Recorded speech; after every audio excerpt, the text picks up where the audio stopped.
Vamos ao momento da palavra. Você continua em pezinho do jeito que você está. Faça um alongamento aí.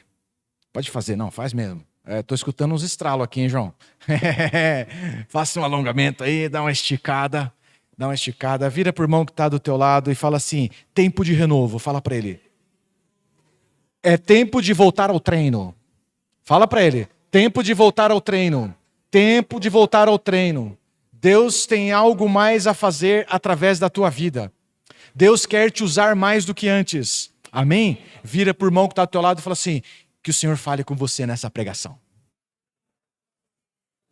Amém? Amém? Pode tomar teu assento, queridos. Vamos ao momento da palavra. Nós estamos aí numa sequência de palavras falando de tempo de renovo. E hoje a gente continua pregando o tempo de renovo, voltando ao treino. Essa é a mensagem de hoje, voltando ao treino. E o texto que vai nos fundamentar é um texto de Jeremias, mas eu quero compartilhar com você um pouco mais acerca de quem é este profeta, esse personagem da palavra de Deus, Jeremias, que muito vai nos inspirar nessa noite. Fala um amém aí. Amém? Amém. Jeremias, queridos, é conhecido por muitos, né? Como o profeta chorão. Escreveu, inclusive, um livro chamado Lamentações. E não é à toa, meu irmão, que ele é chamado de chorão. Sabe por quê? Porque ele passou 40 anos. Fala comigo, 40 anos. Talvez o que você tem de idade. Posso ouvir um amém? 40 anos como profeta, como porta-voz, trazendo a mensagem de Deus a um povo, mas ele nunca sem ser ouvido. 40 anos trazendo uma mensagem sem ser ouvido, olha isso. O Senhor o incumbia de uma mensagem e o Senhor já dizia para ele de antemão: eles não vão te ouvir. Leva lá a mensagem, mas eles não vão te ouvir, não vão dar a mínima para você. Então, queridos, Jeremias parece ser uma pessoa que encarnou um ministério fadado ao fracasso. Parece que ele encarnou um ministério fadado ao insucesso. Então, você não vai encontrar de Jeremias um seguidor fiel. Jeremias não é como Elias, que tinha um seguidor... você que é o Eliseu, não vai encontrar. Jeremias não teve um seguidor fiel. Jeremias não viveu um mover de arrependimento em razão da sua mensagem. Ele não liderou um avivamento. Jeremias, queridos, viveu uma mensagem. Ele viveu para ministrar uma mensagem que ninguém deu ouvido, que ninguém queria ouvir. É isso. Viveu para ministrar uma mensagem que ninguém deu ouvido. Todos menosprezaram. Ninguém queria ouvir. E ele foi rejeitado, perseguido, ameaçado de morte toda vez que abria a boca, passou por muitas privações, foi preso e a não ser na ótica de Deus, em qualquer outro aspecto que você for analisar, exceto na ótica de Deus, o ministério de Jeremias foi um fracasso. Se você excluir a ótica de Deus de olhar as circunstâncias, em qualquer outro aspecto que você for analisar, o ministério de Jeremias foi um fracasso. E nesta jornada de frustração, nessa jornada de perseguição, nessa jornada de insucesso, num dado momento, Jeremias chegou no limite. Fala aí. Para mim deu. Fala aí. Chegou no limite. Chegou ao limite. E esse é o texto que nós vamos meditar nessa noite. Jeremias, quando chega ao limite, chama Deus para uma conversa. E aí nós chegamos então no texto que vai nos fundamentar, Jeremias, o capítulo 12. Hoje eu vou ler na nova linguagem de hoje. Jeremias, o capítulo 12, do versículo 1 ao versículo 4. Você está comigo? Amém? Amém? Vamos lá? Ó Senhor Deus. Bom, esta é a expressão de um homem que chegou ao limite. Para mim deu. Essa é a expressão. Ó Senhor Deus, se eu discutisse este meu caso contigo, tu provarias que estás com razão. mas eu preciso te fazer algumas perguntas sobre a tua justiça. Por que os maus ficam ricos? Por que os desonestos conseguem sucesso? Tu os plantas e as suas raízes se firmam, eles crescem, produzem fruto, vivem sempre falando bem de ti, mas na verdade não se importam contigo. Mas tu, ó Senhor, me conheces, tu vês o que estou fazendo e sabes como te amo. Ó Senhor, arrasta essa gente como ovelha para o matadouro, separa-os para o dia da matança. Por quanto tempo a nossa terra ficará seca? Até quando o capim murchará em todos os pastos? Os animais e as aves estão morrendo por causa da maldade dos moradores da terra, que dizem, Deus não vê o que estamos fazendo. Então, queridos, Jeremias chega ao limite e faz um verdadeiro desabafo. Ele chama Deus e fala assim: eu sei que o Senhor é justo, isso não está em discussão, mas eu quero bater um papo com o Senhor. Me separa um tempo para mim. Separa um tempo para mim, porque eu cheguei ao meu limite. E sabe o que é interessante, irmão? É que Deus permite Jeremias abrir o coração e desabafar. Deus permite Jeremias falar. Fala, Jeremias. É um ponto interessante que Jeremias está questionando a lei da semeadura. Lembra da lei da semeadura? Se eu semeio milho, eu vou colher o quê? Muito milho. E Jeremias está questionando a lei da semeadura. Ô Senhor, deixa eu entender. A lei da semeadura é real? Esse negócio é firmeza? Porque se semeia maldade, deveria colher o teu juízo. Se semeia algo bom, deveria colher o teu favor. Mas o que eu estou percebendo é que as coisas não estão desse jeito. Eu estou percebendo que as coisas estão bem esquisitas. É isso que eu estou percebendo. Porque os maus estão ficando ricos. Os desonestos estão bem-sucedidos. Esse povo dorme bem, descansa bem. Está cada dia mais robusto. Esse povo até fala do teu nome. Esse povo até fala da tua parte. Só que eu e o Senhor sabemos que esse povo é desonesto. Eu e o Senhor sabemos que esse povo não te ama. Esse povo é fake. Esse povo é só de conversinha. Eu e o Senhor sabemos. Deixa eu fazer uma pergunta para o Senhor. Que o Senhor é justo, a gente não discute. Mas o Senhor está vendo isso? Porque semeou ruim, tem que colher juízo. Se semeou para a tua glória, coisa boa, tem que colher o teu favor. Mas não é isso que eu estou vendo.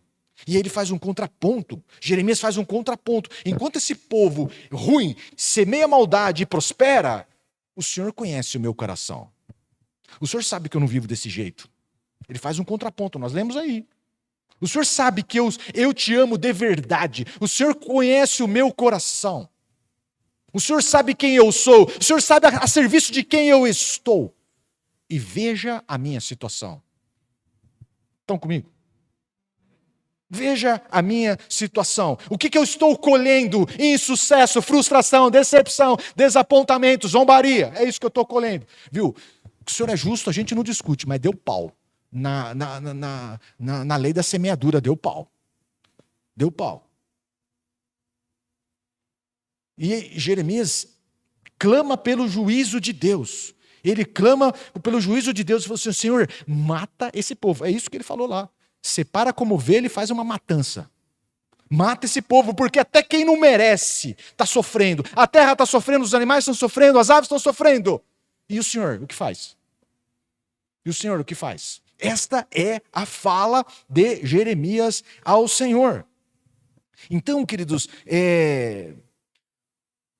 o impressionante é que Deus vai responder ele logo mais. A gente vai ler esse texto daqui a pouco, no versículo 5, Deus vai responder. Mas a verdade é que Deus não se ofende com esse papo duro de Jeremias. Deus não se ofende, Deus não fica ofendido. Então, aqui cabe uma ressalva muito importante a mim e a você. Acorda o irmão que está do lado aí e fala assim: acorda aí. Viu, queridos? A religião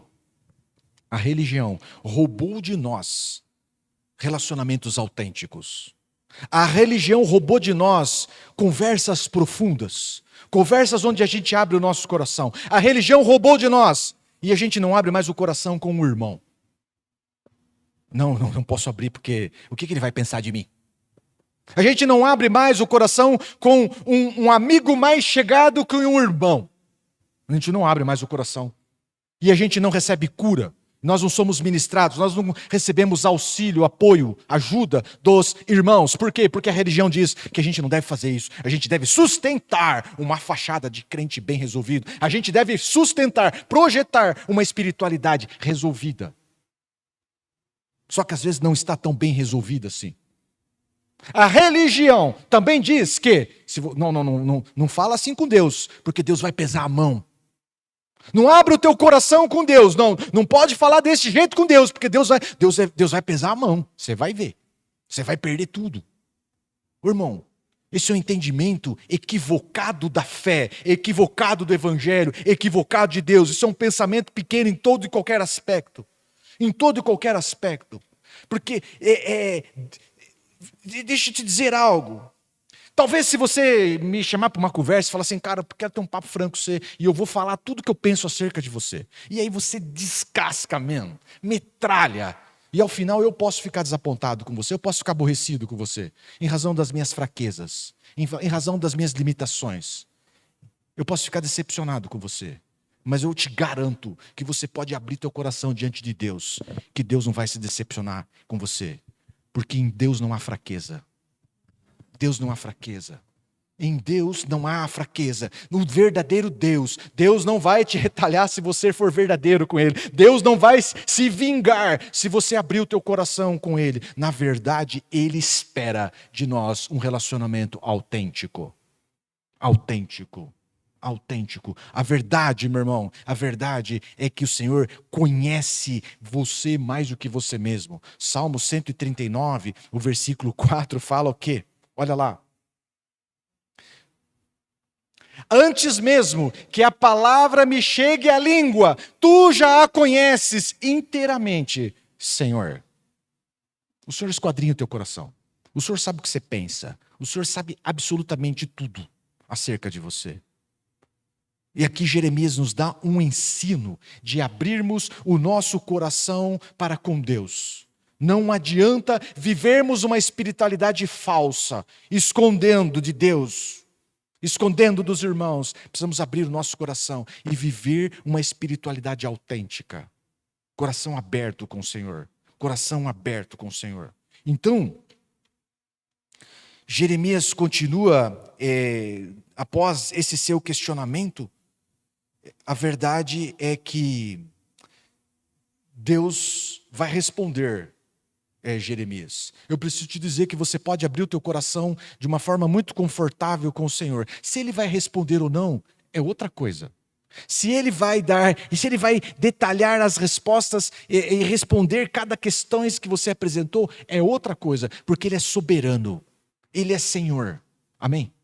Amém? Ele é Senhor. Ele não está obrigado a responder os nossos questionamentos. Mas eu preciso dizer a você que o Senhor é detalhista. E o Senhor vai responder Jeremias. O Senhor vai responder Jeremias. E a resposta vem no versículo 5, capítulo 12, versículo 5.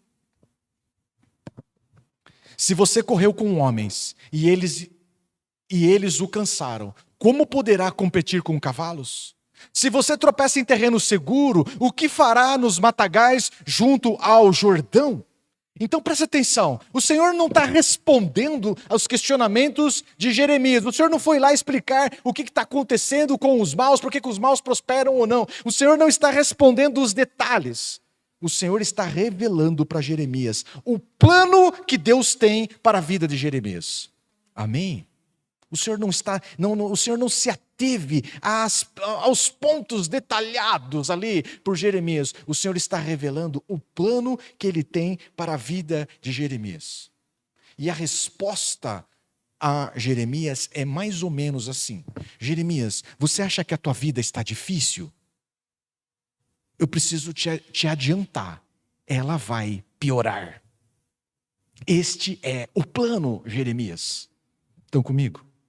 Jeremias, se você correu com cavalos, desculpa, se você correu com homens, competiu com homens e já abriu o bico, eu preciso dizer a você que as coisas vão piorar. Eu vou colocar você para correr do lado de quem corre a cavalos. Jeremias, o meu plano para com você é te subir de categoria. Você está combatendo no nível do peso pena, mas eu tenho um propósito de te elevar para o nível do peso pesado e fazer você vencedor.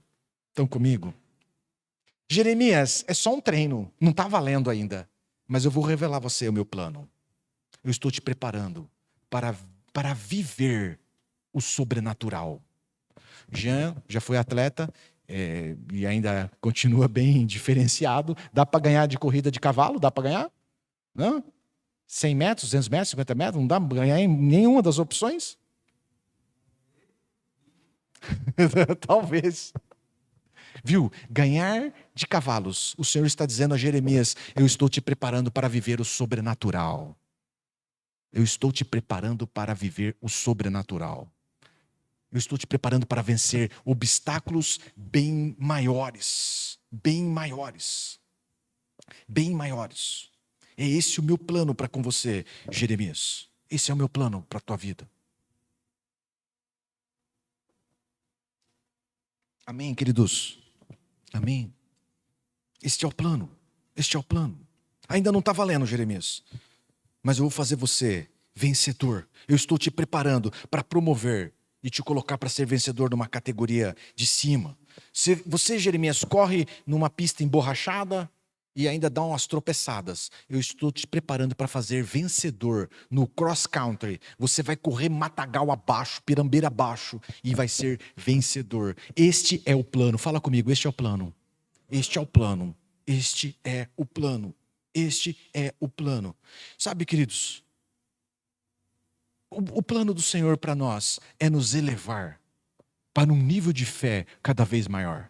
A gente fica muito empolgadinho quando fala assim, e o Senhor quer nos levar de glória em glória, de um nível para um outro nível, de um nível de unção para um outro nível de unção maior, para um nível de entendimento e revelação para outro bem maior. É verdade, esse é o plano. Este é o plano. Mas isto nos tira do conforto. Isso nos tira de uma fé passiva. Isso nos tira de uma condição passiva. Esse é o plano do Senhor. Nos colocar numa condição onde a gente vai exercitar a nossa fé. E muitas vezes nós estamos tal como Jeremias. E eu tenho uma palavra do Senhor para você. Vira para o irmão e fala assim, receba. Não está suportando esse ventinho? É só um ventinho. O que vai ser de você quando vier ventos de verdade? O que será de você quando vierem perseguições de verdade? O Senhor está te preparando para te fazer um guerreiro espiritual. O Senhor está te preparando para fazer de você um vencedor em toda e qualquer circunstância. O Senhor está te preparando para edificar em você uma fé inabalável. Amém? Amém? Esse é o plano. Esse é o plano. Este é o plano.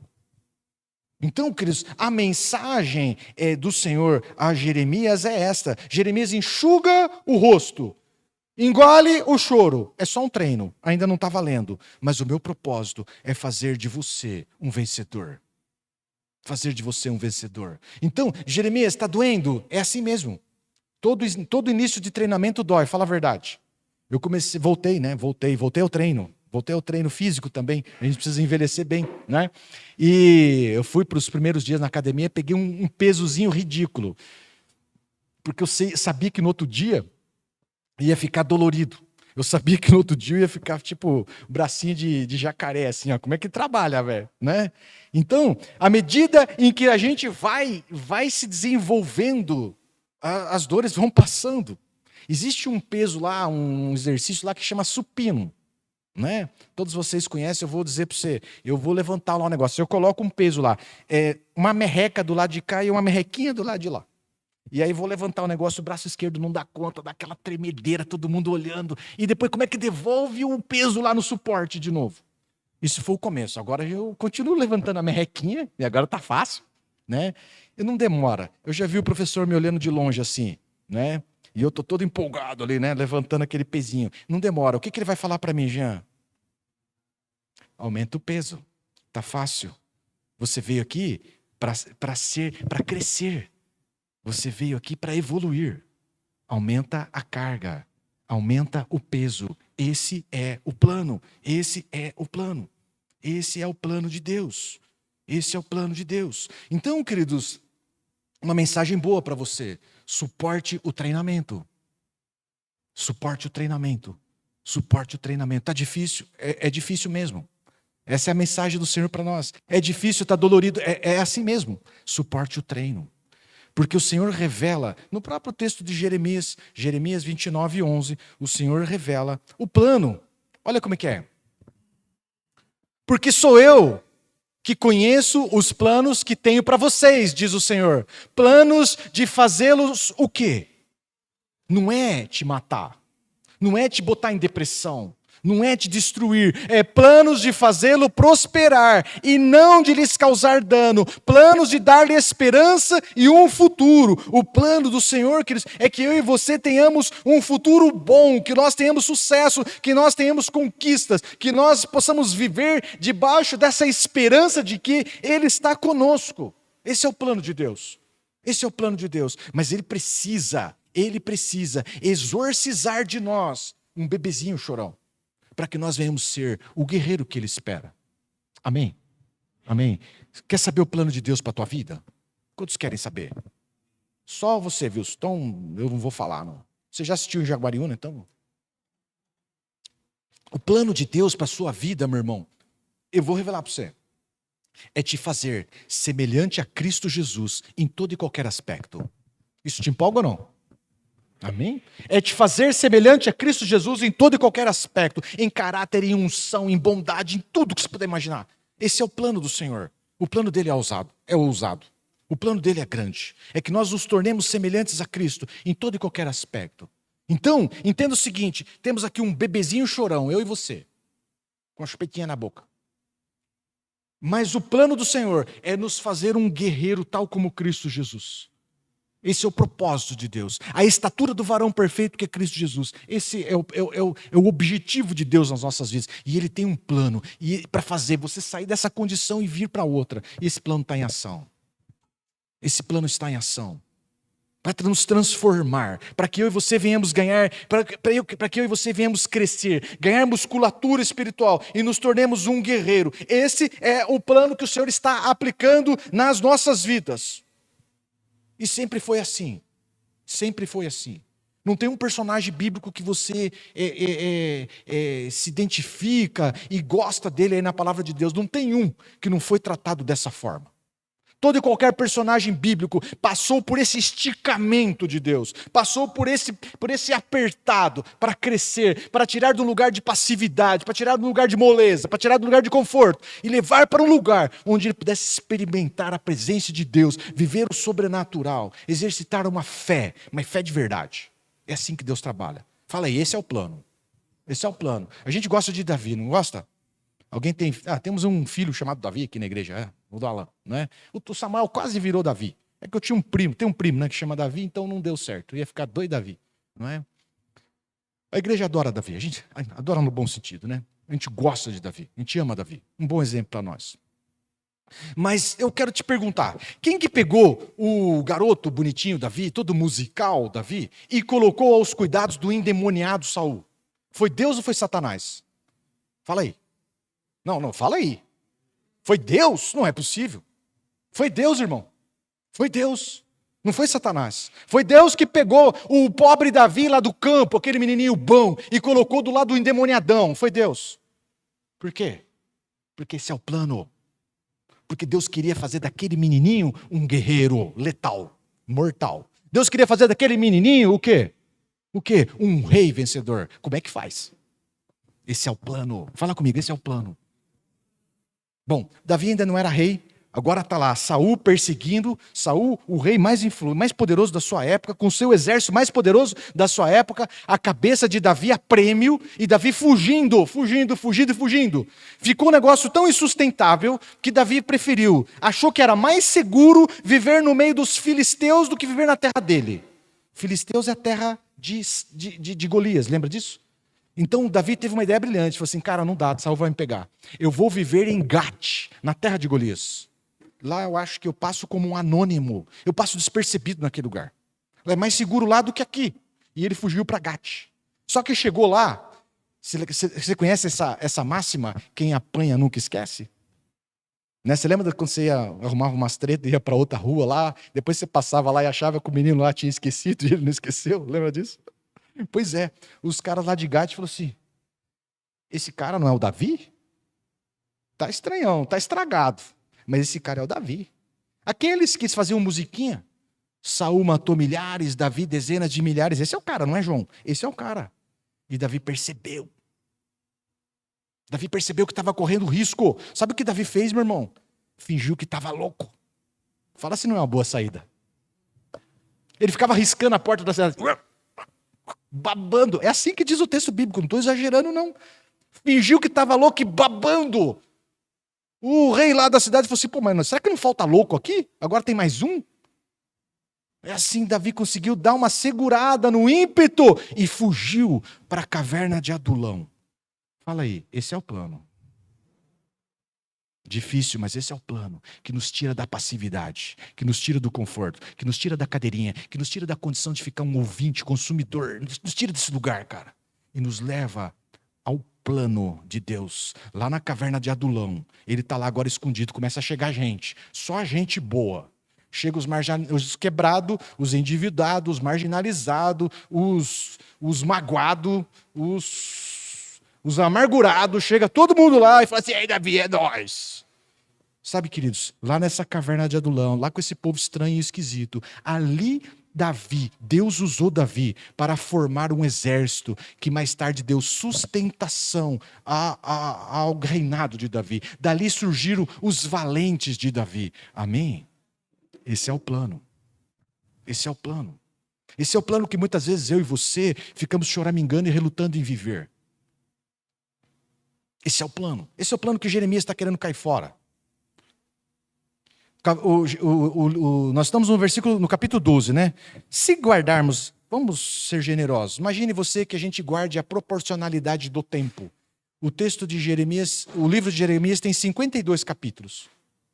Jeremias está no 12, já está abrindo o bico. Mas a história tem mais várias. Viu? Ele percorreu 20% da história e já está abrindo o bico. O plano de Deus, ele precisa se esforçar. Ele precisa aceitar para viver o plano de Deus. A história de Jeremias vai acabar no 52. Ele aceitou viver o plano de Deus.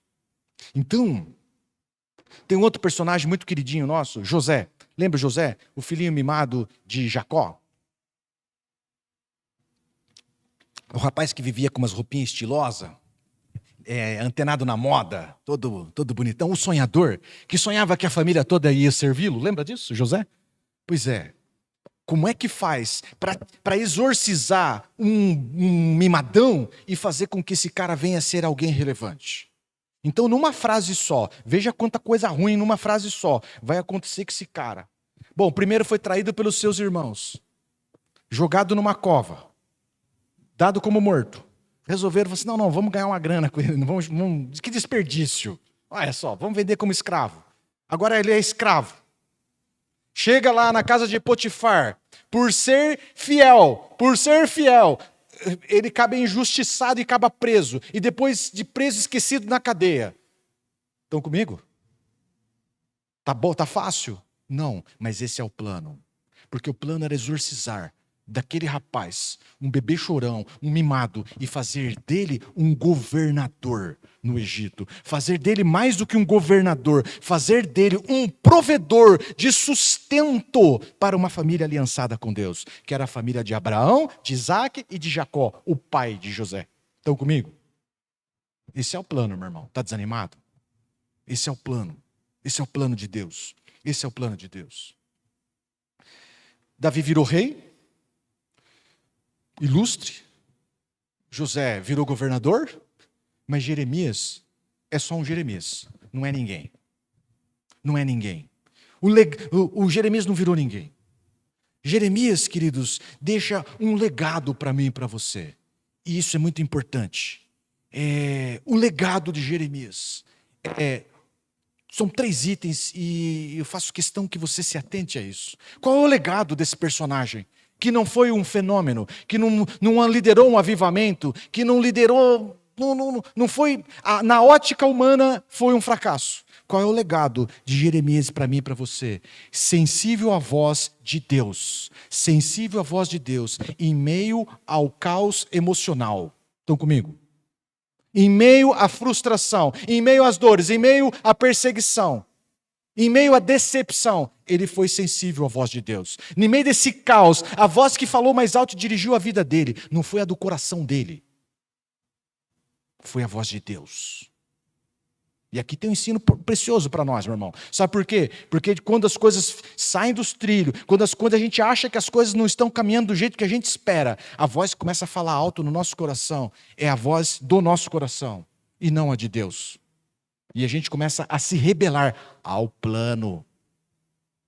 Pastor, fala aí, pastor, fala aí. Eu vou me afastar do ministério. Pastor, eu vou me afastar do ministério. É mesmo, irmão? E você combinou com aquele que o chamou? Porque não foi eu que te chamei. Eu apenas reconheci o teu chamado. Você combinou com aquele que o chamou?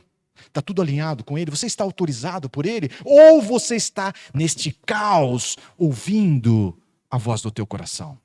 Fala aí, eita Deus. Muitos que fazem assim, não voltam. Eu vou dar um tempo, não voltam.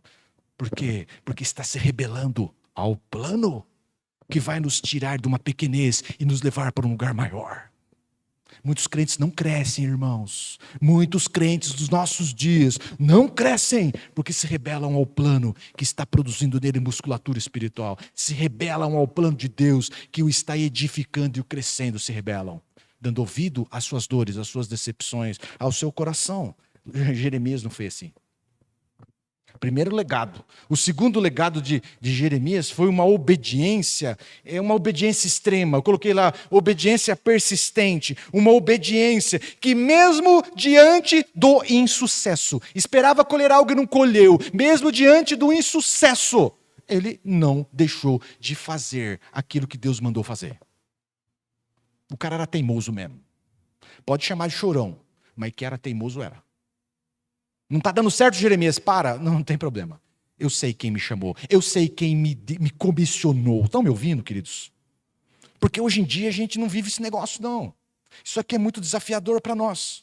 Nós somos muito almáticos. Nós somos muito emocionais. Se as coisas não saem do nosso jeito, a gente faz igualzinho os birrentos.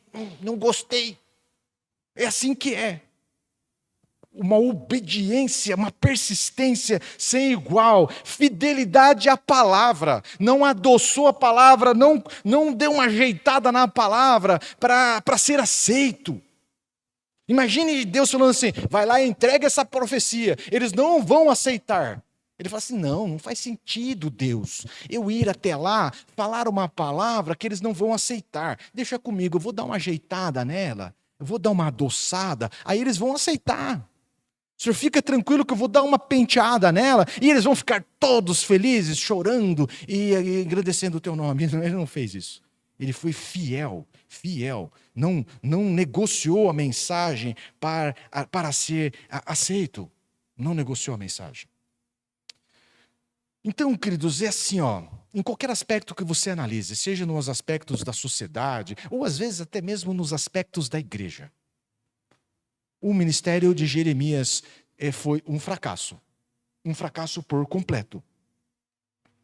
Só na ótica de Deus podemos ver de uma forma diferente. Porque sucesso aos olhos de Deus é diferente. Sucesso aos olhos de Deus é ser encontrado fiel. Fala comigo, é ser encontrado fiel. Vai, tua vez.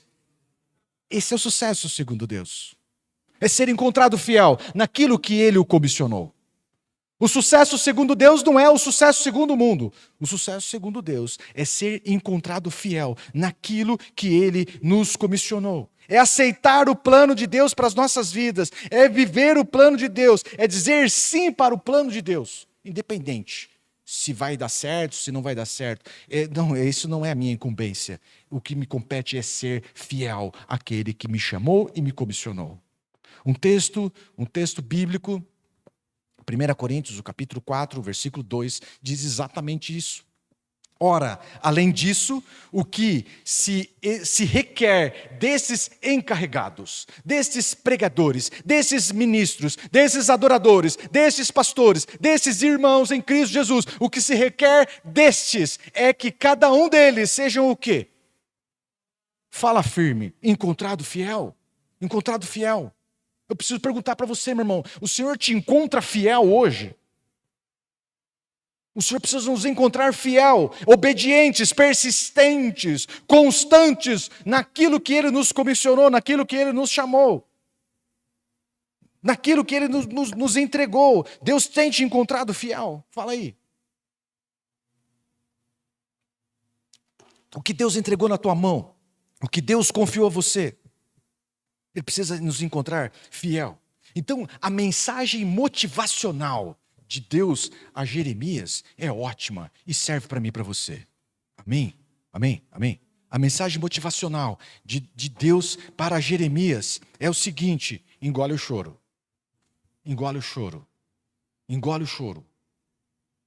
Não é porque você não está vendo o resultado que as coisas não estão acontecendo. Não é porque as coisas não estão mapeadas por você que eu não estou no controle. Engole o choro, eu estou no controle. Volte ao treino. Essa é a mensagem do Senhor. Volte ao treino, porque sou eu que sei os planos que tenho para você. Um dia você entregou a tua vida ao Senhor, sim ou não? Os planos que há de prosperar e que há de vigorar na tua vida não são os seus. Você já entendeu isso, sim ou não? Os planos, os sonhos que vão se realizar é os de Deus na tua vida. Essa é a mensagem motivacional de Deus para Jeremias. Engole o choro e volta para o treino. Eu estou no controle. Não é porque você não está vendo o resultado que eu não estou fazendo. Eu estou no governo. Eu governo sobre tudo, inclusive sobre a sua vida. Inclusive sobre a tua vida. Então, queridos, às vezes, eu não sei você, mas às vezes eu me identifico com a mensagem, com o ministério de Jeremias. Às vezes eu espero colher algo e essa colheita não vem. Então, às vezes, eu me identifico com esse trabalho de Jeremias, semeando e colhendo dificuldades. E às vezes a gente chega até Deus e fala, e aí? Quando é que a gente vai colher? Na mesma proporção que temos semeado. Entende? Eu não sei você, mas às vezes a gente se depara com isso. Senhor, nós temos semeado muito. E a mensagem do Senhor para mim e para você, meu irmão, esse é só um treino. Esse é o treinamento. Deus tem muito ainda a fazer através das nossas vidas. É só um treino. Treina. Não se recuse ao treino. Talvez você já tenha deixado de treinar. Já tenha, não, você quer saber? Para mim deu. Para mim já deu. Eu não vou insistir mais. Eu vou parar mesmo. Eu vou parar, para mim já deu. Eu vou parar. Talvez você já tenha investido demais no reino, já tenha trabalhado demais para o reino, já tenha se doado muito, mas hoje você falou assim, não quero mais. Para mim deu. Para mim já era. E você está o quê? Sentado e atrofiando o músculo. Eu já fiz isso também. E eu já descobri que também sentado e atrofiando não é um lugar confortável.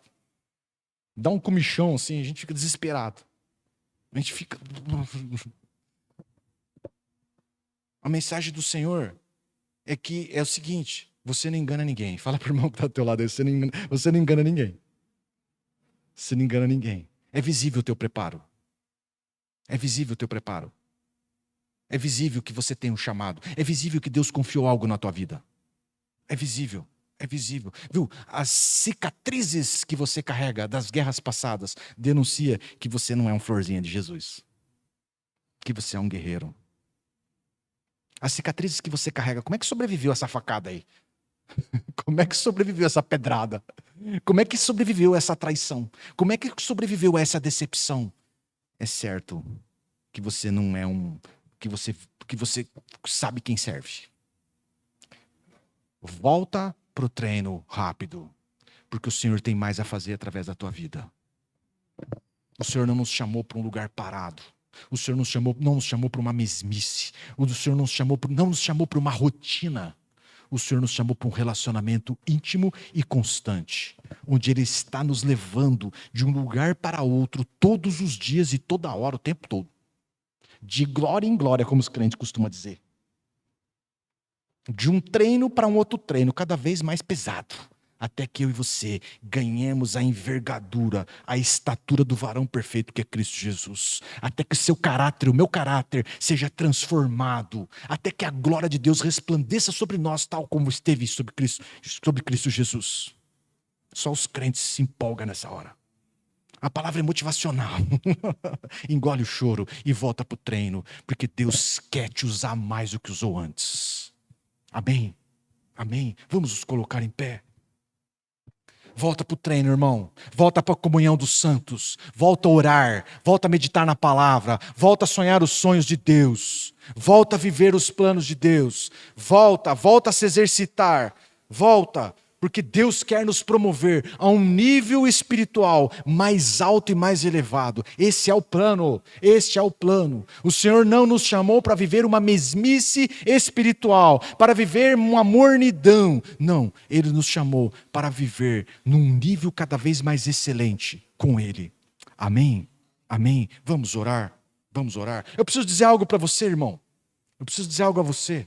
Você está no lugar certo. Fala para o irmão que está do teu lado, você está no lugar certo.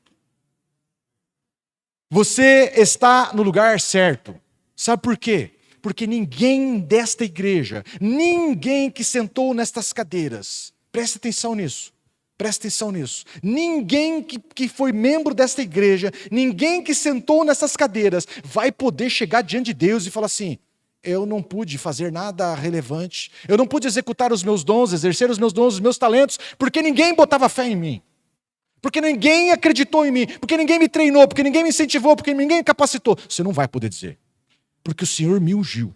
O Senhor ungiu essa igreja para treinar, enviar e encorajar. Posso ouvir um amém? Amém? Ninguém. Então, se você está atrofiando, viu? Se mexe. Cruza comigo aí e fala assim: pastor, eu quero voltar ao treino. Eu estava meio enferrujado, mas eu estava. Porque agora eu quero voltar a viver o plano. Sabe o que eu vou dizer para você, irmão? Você já sabe. Você me conhece. Convive comigo há um tempo. Sabe o que nós vamos fazer? Nós vamos dizer assim: vamos orar junto por mais um tempo, querido?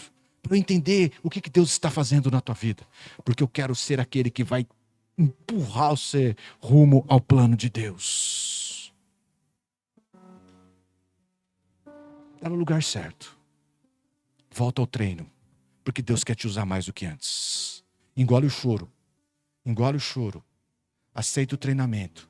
Porque Deus quer fazer coisa, quer nos levar a viver o sobrenatural. Jeremias, você corre com homens e fica de bico aberto. Eu vou te botar para correr ao lado de cavalos e você vai vencer. Você corre em pistinha boa e tropeça e cai. Eu vou colocar você para correr num solo. Eu vou te colocar para correr cross country. E isso não vai te abalar. Isso não vai romper seu ligamento, você não vai torcer o pé. O Senhor quer nos levar a esse nível, queridos, de maturidade espiritual.